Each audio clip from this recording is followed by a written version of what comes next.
If there is a reason for your love, then once that reason goes or is destroyed or comes to an end, then the love will also come to an end. Suppose a person loves for the sake of beauty, then what will happen? The moment the beauty fades, the love also fades along with the beauty. If a person loves because of money, a lot of people know that. Because I'm rich, I'm getting the attention. And they don't reveal their actual situation, so that the love is not for money's sake. So if you love a person because of the person's wealth, then when the wealth goes, the love also goes. This is conditional love. There's a story of a woman named Yogashila. She was very, very beautiful. Once it so happened that the prince of that country, he happened to pass nearby where she lived. And when he saw her, he was absolutely astounded, taken over, bowled over by her beauty. And he got off his chariot and came up to her. He said, "You know, I'm the prince of this country, and I want you to be my wife." Yogashila took one look at him and said, "But I don't want to be your wife." "Well, I'm a prince and I want you. How can you refuse me?" She says, "But I'm not yet ready to marry you." And he kept on persisting. Eventually, Yogashila said to him, "Well, you come back after a year and maybe I will marry you." The prince was ready to wait. After a year, he came back and his mind was full of thoughts of having this beautiful woman as his wife, and he was dreaming about it and thinking about it. Now Yogashila, she was a yogini. Some people may be knowing that there are various kind of methods where one can use this process for treating yourself, naturopathy, certain kind of procedures. So Yogashila was a yogini, and what she did was, she used various methods like Kunjar Kriya and all. These are Kriyas some of you must have heard of. And with this, she reduced herself to a skeleton. She collected all her vomit, her waste matter in beautiful silver buckets and covered them with lids and kept them there. When the prince came, knocked on the door, it was opened by a skinny, ugly woman. And the prince saw her and thought, "My God, what an ugly woman. Can I see Yogashila?" And this woman said, "I am Yogashila." "Yogashila? Are you joking? Are you crazy? Move out. I want to see Yogashila." "I am your love, my darling. You wanted to marry me. I am Yogashila. Look into my eyes and you will know." We may be mistaken by a person's appearance, but when you look at a person's eyes, then you can recognize a person. And the prince did recognize. "But how come you have such an ugly, horrible body?" "Well, you said you loved me. Now why aren't you ready to marry me?" "How can I possibly marry you? You're so ugly. If I take you back to the palace, I'll be a laughing stock for everybody." "Well, that means all you loved was my beauty." "Well, if that's what you want, then come with me. I have collected all the ingredients of my beauty in these pots over there.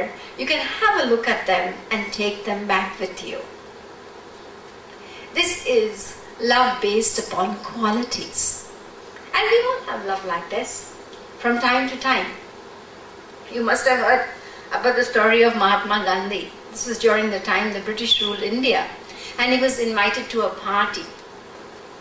You know how simply he would dress. You must have seen pictures of him wearing an ordinary thin dhoti and maybe something made of khadi, very rough kind of material. And he went that way. Ordinary slippers, not shoes, suited and booted. Once the doorman saw him and he said, "Who the hell are you?" "Well, I've been invited." "I think you're sadly mistaken. This place is not for beggars. You can go away." Gandhiji went back. He went and bought a very beautiful suit, and he packed up these beautiful clothes in a box.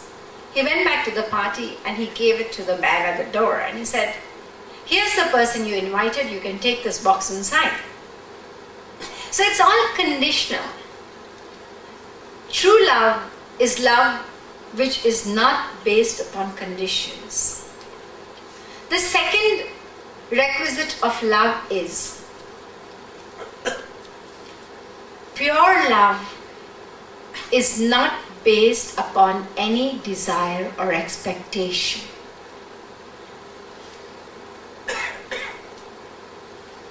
If you want to love the source of love, the ocean of love, that is God, then you have to renounce all desires, accepting the desire for God. I'm sure some of you are ready to walk out now. That's nonsense. It's impossible. What are we here in the world for? How can we leave all our desires? We are thinking like this because we don't know what renunciation means. The renunciation that we are talking about here, mind you, is not renunciation. It's not a sacrifice at all. In fact, it is a windfall. It's like winning a lottery ticket. Because you still live on this planet. You still have a clarity of thought. You enjoy a peace of mind. You relate to your family even now, but with a different kind of understanding. Your understanding of life itself, your understanding about all relationships now changes. And you can be more patient, you can be more adjusting. Whenever we have had any kind of relationship with God, by relationship I mean when you pray, you meditate, you go to a temple, wherever, we've always had a kind of relationship which involves shopkeeping. We always go with a big shopping list. Oh God, please bless me with wealth. Please bless me with beauty. Please bless me with health. I want to have a big house. I want to have this. I want to have that. Can you do this for me? Can you do that for me? It's always a bargaining. This is only a business kind of relationship. And in fact, it's not the normal business we have in the world. You could say it's a kind of dirty business. We offer a few dollars and we ask God, "Can you solve my tax problem for me?" And what is a tax problem? It involves $1 million. Can you call this business? It's dirty business. Shopkeeping. Swami Vivekananda said, the ideal of a lover, who is a lover? A true lover? The ideal of a lover who has passed beyond the stage of bargaining and bartering with God is to give and only give. He doesn't ask for anything. Why do you ask for all these things? Have you seen anybody in the world who possesses the things that you are asking for and they are perfectly happy? Have you seen anybody? No, I don't think so. We think that people who are beautiful are happy. We think that way, but we know deep inside that's not the truth. Perfect happiness is not based upon any outside possessions at all.